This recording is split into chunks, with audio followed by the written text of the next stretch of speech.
Welcome back, everybody. Good to see you all again. Fire Medic Adventures 17. It's Matt. I'm that firefighter, paramedic guy. I am that guy. Here we are again, everybody. Man, I was trying to get a few days to let this rest a little bit. I know we've been beating on the Stardust Racers thing. One other thing that I promised in one of my other videos I did on the Stardust Racers thing, and this not only goes for these videos, but everything that I put up on my channel, I will never stoop to the level of putting out clickbait titles just so you folks will click on my videos, just so I can drive clicks and all that. I will be up front with you. I will call it as it is.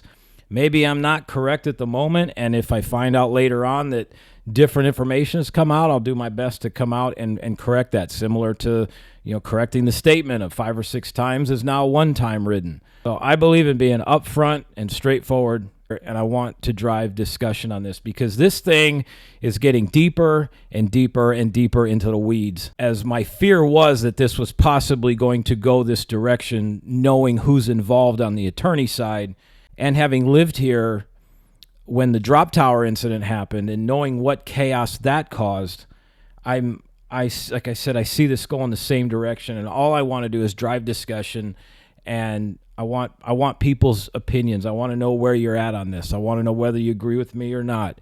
We're at the point now where it's a lot of talking points. I've already said about what my theory is, and I've got some clips today that I pulled from that press conference, okay? The way that Crump describes this incident as how he came back to the station, right? The way he describes Kevin Rodriguez Zavala's position really starts moving towards my theory. All right? There were also some things that he said during that. It just angers me to the core because some of this stuff is just an outright lie. And I know it's a lie because I worked for Universal Studios as a paramedic. I know what kind of a ship that they run. They run a tight ship. They expect the best out of their employees. They want their employees to succeed. They give their employees every tool imaginable to succeed. The health services department is full of guys and gals that are either former or current firefighter medics somewhere. You cannot work at Universal without being a paramedic. They won't hire an EMT.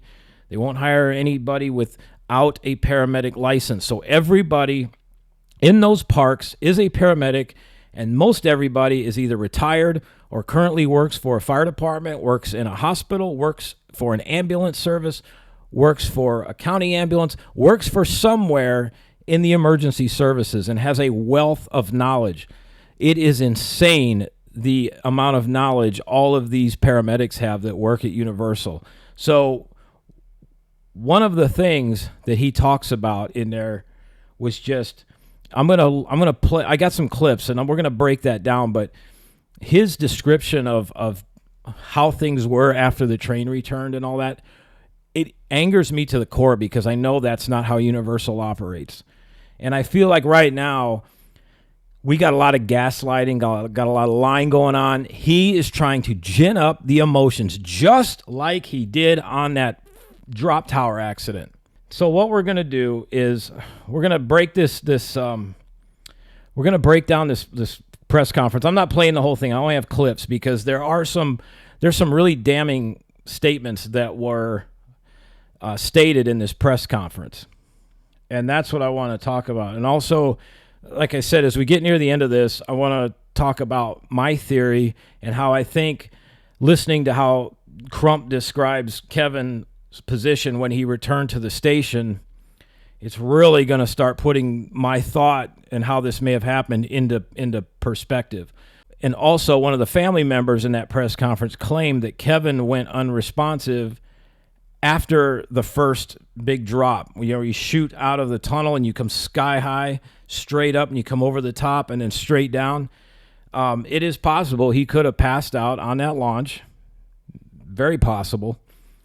A lot's going to depend, too, on what medication he was taking. There's so many variables in this. And if he passed out and you come over that hill, I've been on that. man, when you come over the top of that hill, that is a thrilling moment. You feel, like, especially if you have your arms up, man, you feel like you're just gonna rocket off into the stratosphere. I mean, it is a feeling that you don't get on too many roller coasters.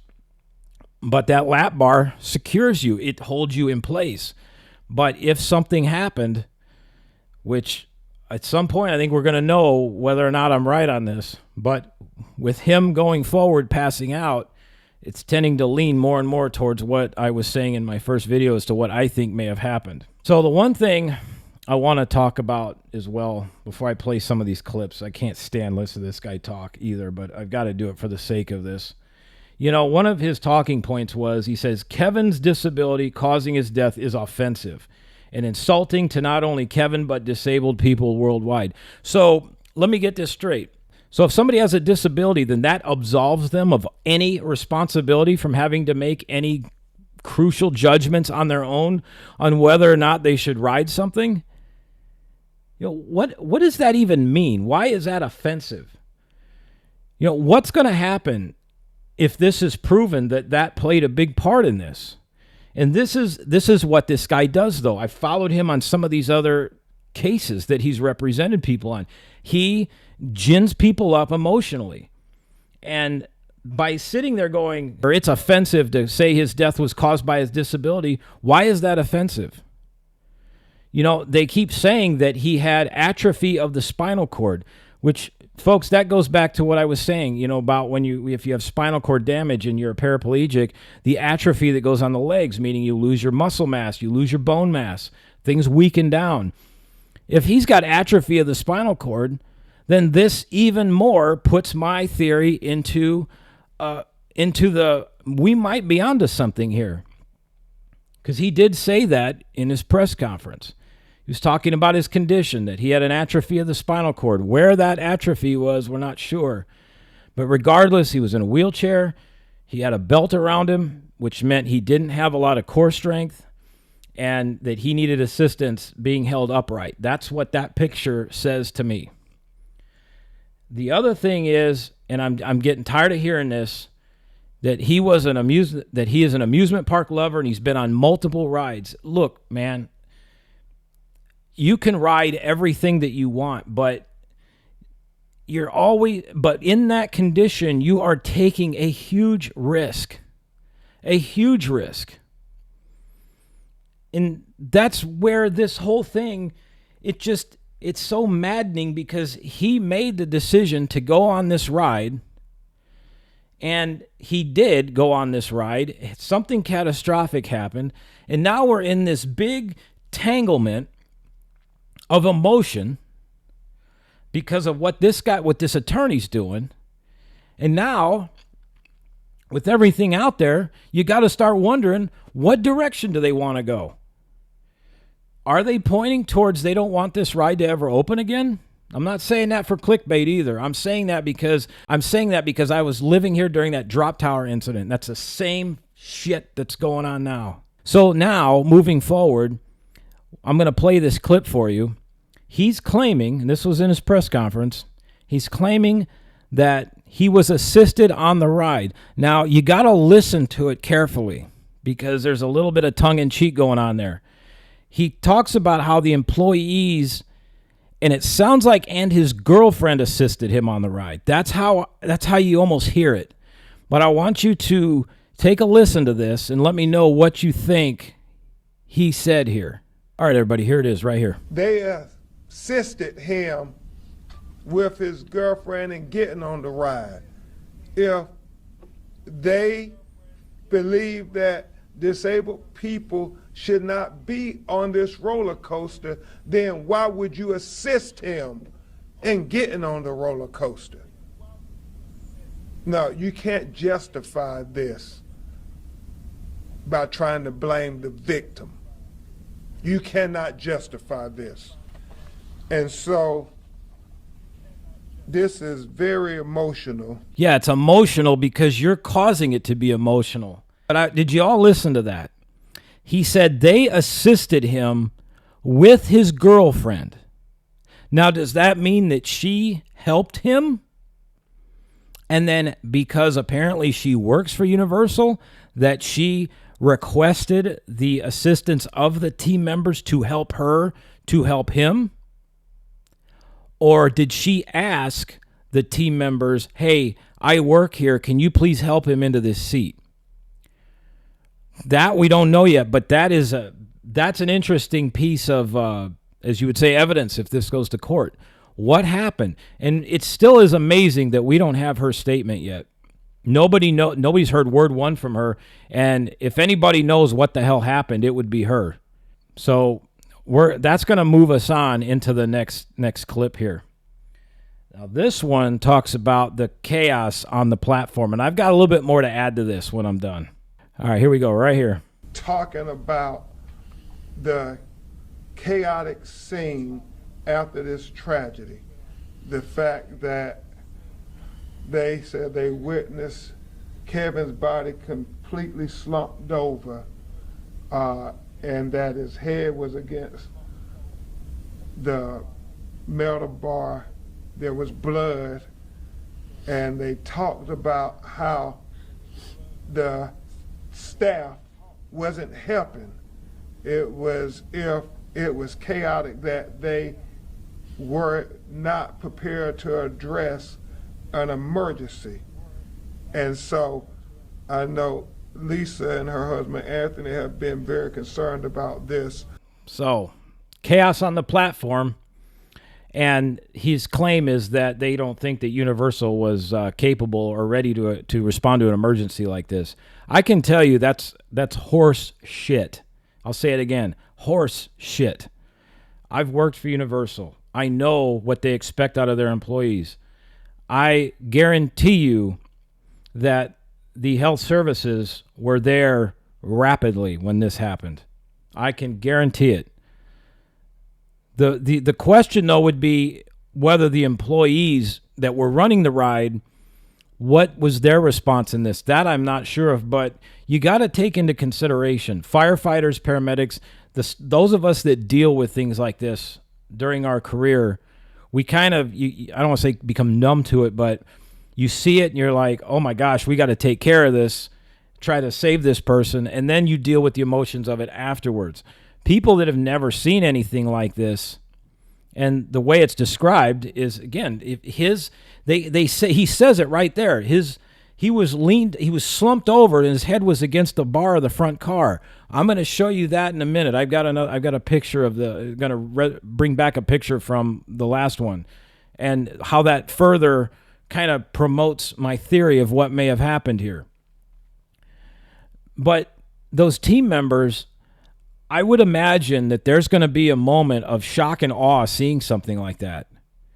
And the other issue becomes, and I'm going to be blunt with you folks, looking at his picture, as I've talked about before, he's not a small guy.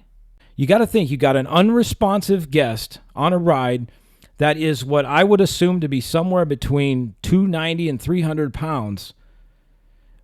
The amount of effort it's going to take to get him out of that car and then get him on the platform and start work to try to save him is going to be no easy task. And now also you've got to deal with the public. This is a whole nother difficulty when it comes into these cases. I know I've had to deal with public that's just out of control while you're trying to save somebody. It's a nightmare because people just lose their minds. And the other challenge is if he's, like he said, slumped over onto the front bar of the front car, which is where he pointed to during the last press conference where he said he was riding, that he said that he was in the front row. And realistically, when you look at this incident, that's about the only way this is going to happen, because the other cars is a very short distance between the seat and the seat in front of you. If this guy is slumped over like that and his head's leaning on the front bar, guess where that lap bar is? That lap bar is still over him. Now you've got to pull him up off of that bar. You got to get that lap bar released and get it up over him all while trying to move a man that's at least 290 to 300. And again, that's just my guesstimate. I may be way off, but that is my guesstimate. I got to call it like I see it, folks. You can get pissed at me. I don't care. I'm calling it as I see it, because when I'm in the field and I have a patient that I have no idea how much they weigh, they're unresponsive, I got to go with my best guess. So now you've got this man of this size, unresponsive. Like I said, you got to pull him up, hold him in place, try to get that lap bar off of him. And now becomes the task of getting him out of that car and onto the platform. And if he is in the seat not closest to the platform, now you got to try to move him across the other seat. And you look at those rides, there's not a lot of space there to move. This, folks, is a very difficult rescue. This is a difficult rescue for people that know what they're doing, let alone people that don't deal with this for their regular professions. I'm referring to the ride operators of Stardust Racers. This is very challenging. And I can't put too much blame on these workers. They did the best they could with what they had to work with. Think about it. You're working at Stardust Racers. You're about ready to end your shift because it sounded like this was close to the end of the night. You're ready to, wrap things up. You're ready to get home. And next thing you know, a coaster train comes back with a guy completely slumped over and his head's laying on the front bar of the front car. You're going to have a traumatic response to that. I don't care who you are. And all these people saying that they should have done differently, put yourself in that position. You go out there and do it. You go out there and see that for the very first time. Those team members some of them are probably going to be in therapy for a while. Because when you're used to seeing stuff like that, like I said, you just deal with it and you move on. And then we have ways of dealing with things in fire, EMS, military, all that, hospital. We find ways to deal with this stuff. Somebody that's never seen anything like that, you cannot hammer them and say that they didn't do anything. There is going to be a traumatic response period when this happens. And so for him to sit there and say that they didn't do nothing, one, I find that hard to believe. Two, I'm picturing an early 20-year-old working this ride, and then the train comes back with Kevin slumped over the front, probably some decent amount of bleeding. You're tasked with getting him out of there to try to get help to him while health services and the fire department is responding. That now is leading me into the last segment of this. I'm going to pull up a picture of the car, the front car of Stardust Racers. I used this the other day. And then I'm going to show you a video that I found of one of these creators that's on the heavier side that was doing that gut lift that I was referring to the last time. Well, I got a close-up of this guy pulling his gut up. I mean, it's not the greatest thing to see, but it really helps prove a point. The guy pulls his gut up so he can sit in the seat, but what's really interesting is watch what happens when he lets the seat bar go. It brings everything together. All right, folks, now take a look at this picture. All right, I used this the other day. Very front car of Stardust Racers. Front car and then what they call the zero car, which is where the bullet, that's the best thing I can describe it. The bullet part of the train is. So that's the zero car. Then you have the bar and the seats of the very front car. Look at how this I'm assuming his father and his son, look at how they're seated in there, okay? That's how this is supposed to hold you. When I wrote it, I sat the same way. And when you come over that first hill, you do get thrown forward. It's part of the ride. That's part of the thrill. That's one of the things that they added into it. But that's also why these seats are designed that way with the harness. Because if you had an over-the-shoulder harness, it would fling you into the harness, and that would probably hurt. It'd be too restrictive. That's why they're going to these lap bars. For anybody screaming and yelling and they need comfort collars or over-the-shoulder harness, you can't have elements like what's on Stardust Racers and have an over-the-shoulder harness. That's gonna actually hurt people because of the forward and back. And if you cranked it down too much, now you're gonna restrict them. So that is why mock rides, Intamin, and a bunch of the other coasters, even B&M, a bunch of the other manufacturers have developed this style of seating with the harness. It's actually safer for you. Things come into play when, one, you get heavier, and two, you start throwing medical conditions into this. Now, I know Benjamin Crump says that it's insulting to say that his disability caused this.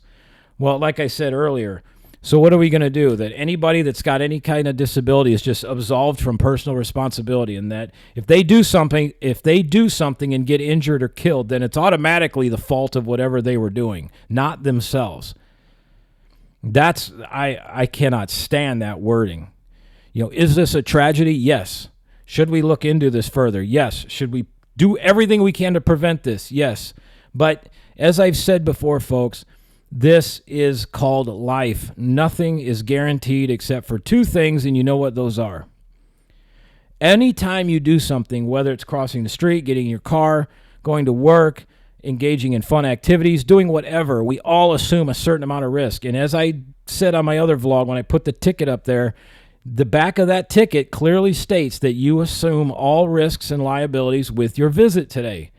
The only time where that doesn't come into play is if the ride is been not maintained at all and it breaks apart, causing serious problems, or the harness were to fail because of poor maintenance and it caused severe injury or death. That's different. That's negligence. But when everything is functioning as it's supposed to, folks, you have to take into consideration your own personal responsibility, and that includes people that take any type of medications, things like blood pressure medicine, different pain medications, beta blockers, anything that might lower your heart rate. You have to seriously consider, is this a good idea to ride this or not?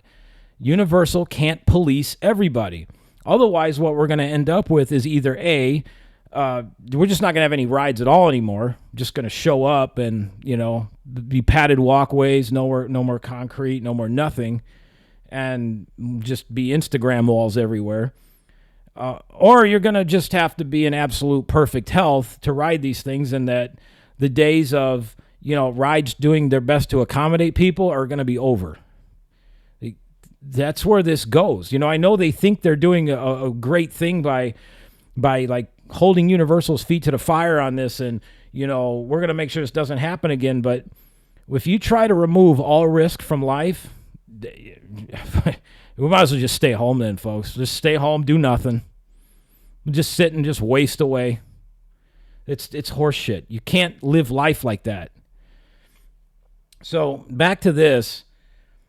Look where that, like I said, look where that bar is, and look at where they're seated. For Kevin, to have his head leaning on that front bar, you can't sit there and just pass out and flop over. You even without any core strength, the way that harness holds you in there, it does support your stomach in a way.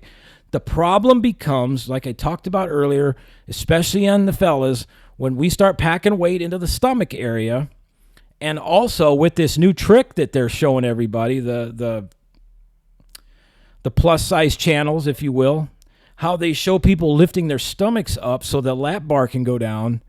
What that does is it creates an immense amount of pressure. People got to understand physics, man. And I'm not going to get in the weeds with the physics, math, and all that on this one.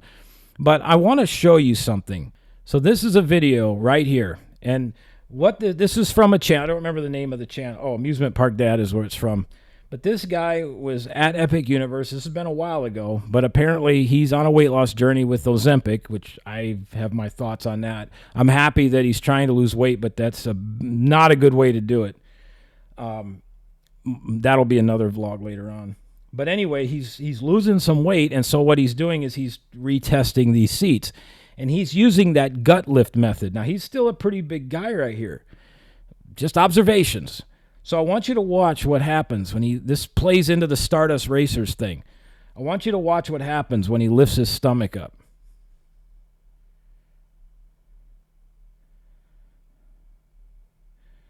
Okay, so there we go. He's pulling his stomach up. There goes the lap bar. Now he's seated, okay?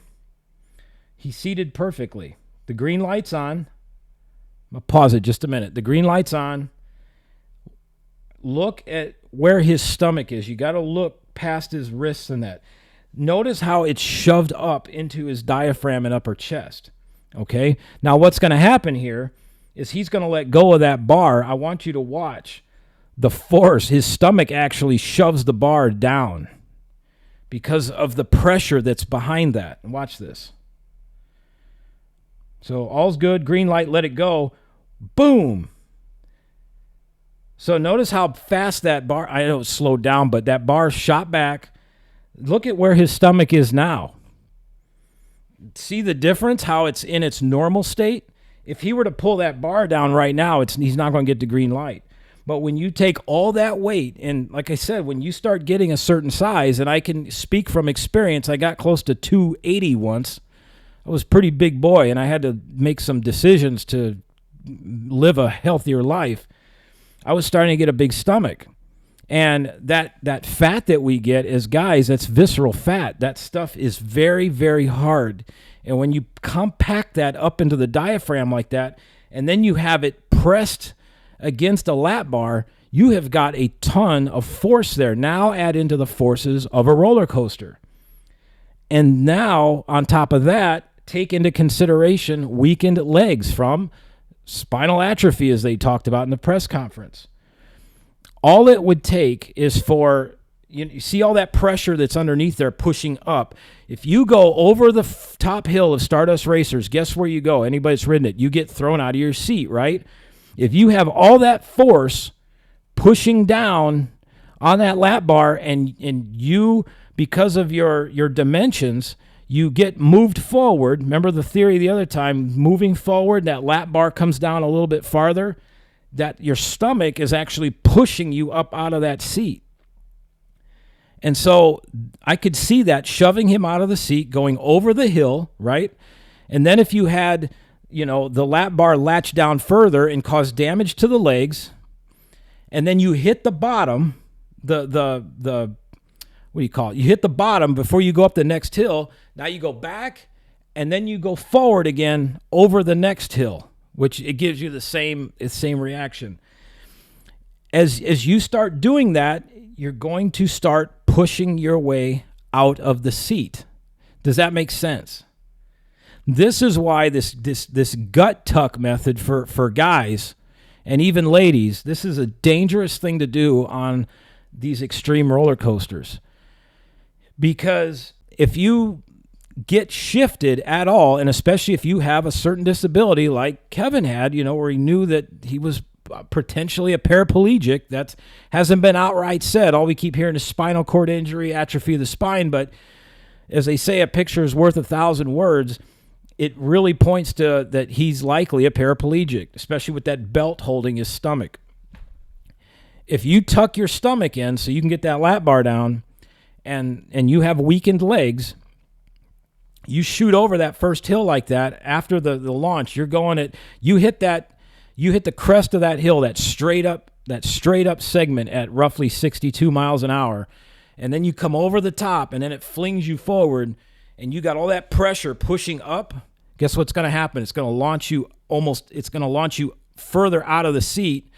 And then if he flopped forward when it hit on the next element, that movement right there could have been what damaged the legs if that happened. Like I said, I'm using every brain cell I got right now to try to make this make sense, because nobody knows what happened, and the ones that do can't say a damn word about it, which is to be expected given it this magnitude. So that is how I understand this to be now. And then take in the rest of the ride, which is, back and forth, back and forth. If this happened on that first hill, then the whole rest of the ride is like I said, I've ridden it. You're like, back and forth, back and forth. It's like riding a bull. It's a fun ride. But if he went out like that, like I said, in that launch, and then went up and over and then slammed his face on the bar, causing him a severe injury, and now you got to go through the rest of the ride like that, that's going to create a horrible situation. These press conferences where now everybody's coming forward now, because then somebody else of the family was trying to you can tell, folks, when people are really crying, and this fake crying, man, you see it all the time. And I'm I'm trying not to get, to where you go start calling people out and stuff, but like you can tell when people are crying and when they're trying to work up to crying. And this is what it seemed like, because now one of the family members was reading a message to their GoFundMe, and people are coming out to them now going, oh yeah, I was injured. See, this is not safe. We tried to tell them it wasn't safe. Well, where the hell were you before this happened? Why didn't you all come and make some big case about this? Why is it now? Oh yeah, because you want to latch onto this. That's what this is. And now Crump's telling everybody, oh, reach out to our office. So God only knows how many people are going to come forward now with all kinds of complaints. What scares me about this is, like I said, this is heading in the direction of the drop tower incident. And what bothers me more than anything, and I'm not saying they're tearing Stardust Racers down. Please don't think I'm going to say that. I'm not going to say that, but this is the direction that they want to take this. I can, as sure as I'm sitting here inside my house right now doing this, that's the direction they want to go with this. It has all of the feelings of this needs to come down, and they're saying it without saying it. That is what is happening, and that is where I hope that Universal pushes back on this. I hope that they do all their research, and that I hope that it can come together. One, you can get a resolution of what happened here, but Stardust Racers needs to open at some point.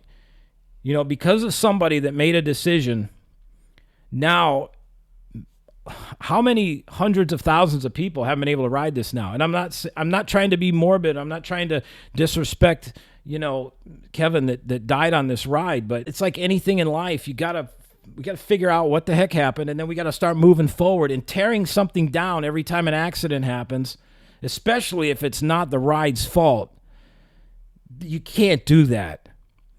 And as Universal keeps saying, the ride functioned as it's supposed to. That's what they keep saying. I get it. This is a tense case, but that ride is brand new. Mock rides, that's why they develop those restraints now. It is actually safer. Those over-the-shoulder harnesses, man, I don't know if anybody's ever gotten the head banging feature from that. It hurts. Those were actually starting to hurt people. That's why they developed this.